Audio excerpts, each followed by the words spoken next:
Good morning, welcome to Catex TV. My name is Frank Fortunato. Today is June 19th, 2015.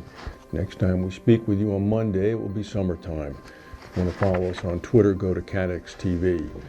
Respected reinsurance industry analyst from BMO Capital Markets, Charles Tsipras, has said now that the Axis board is unlikely to prefer a reported acquisition approach from Arch, and it wants to continue its ongoing merger talks with fellow Bermudian reinsurer PartnerRe. The report that came out yesterday from the Financial Times was that Arch was contemplating a $65 per share offer for Axis. Axis is currently trading at about $57. According to Mr. Tsipras, he doubts that the Axis board would be open to the proposed deal. He said, quote, "While every company should have a price for which they would cede control, we don't believe it would be here." He said he would expect Axis to favor the proposed PartnerRe merger, stating its belief that the Axis offer was too low. He went on to say that Axis is currently engaged in a merger battle with Partner, which would essentially keep most of Axis's senior management in control of the combined entity, which tangentially is actually the problem, because the Partner-Axis merger would technically give the PartnerRe shareholders about 52% of the overall company, but the Axis people will be running it. As we come down to the wire with Greece, today the Greek Prime Minister, Alexis Tsipras, actually expressed optimism over a high-level emergency meeting called for next week with European leaders to try to reach a bailout deal. This is optimism that's going on in the face of the European leaders actually preparing for the Greek departure from the Eurozone.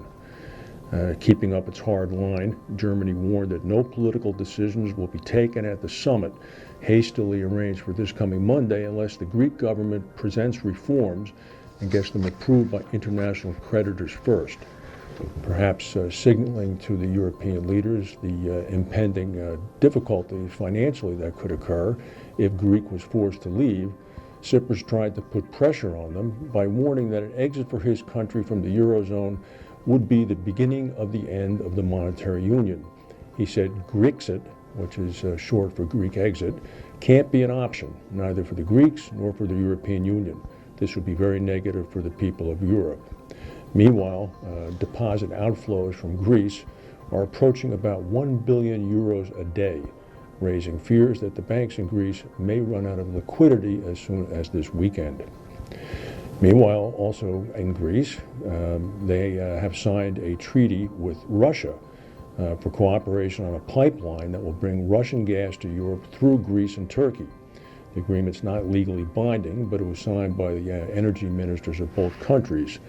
Also, as part of the discussion, President Putin of Russia has indicated, and re-indicated again today, that he would be willing to consider loaning money to Greece in order to help them out of their current financial strait. One of Thailand's leading hospitals, known for treating medical tourists, said this morning it had received the country's first case of Middle East Respiratory Syndrome, or MERS. A 75-year-old businessman from Oman had traveled to Bangkok for medical treatment for a heart condition, was diagnosed with the illness. This provoked some response from the World Health Organization, because apparently it took the Thais about 4 days to announce that they had in fact found a case of MERS, which would be the first one in the area that had spread from South Korea. The hospital said that 58 staff members at the hospital had been quarantined, but other operations were going on as usual. Wall Street stock futures are unchanged today in Europe and in the United States. Not so in China. The Shanghai Composite Index dropped about 6.4% today. Chinese shares have entered a correction territory amidst worries that a bubble may be building in equity markets. Buckle your seatbelt. If this bubble bursts, there's going to be some big problems. And in our area, a water main break has flooded a busy shopping center in Philadelphia yesterday afternoon, damaging businesses and forcing about 100 people to be evacuated, some of them by raft. A 48-inch pipeline running through the parking lot of the Baker Square complex in the northwestern part of Philadelphia flooded the area with 13 million gallons of water. Nearby railroad tracks used by the CSX Corporation, the American Freight Company, appear to have been damaged as well. 6 businesses at the shopping center were closed for cleaning, but they're expected to reopen today. TV station showed pictures of the fast-moving water completely covering some parked cars. It was quite a mess, actually.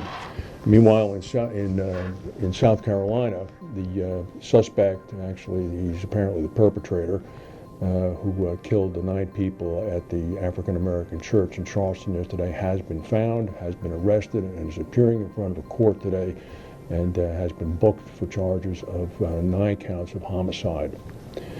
That's the news for today. Have a good weekend. We'll talk to you Monday.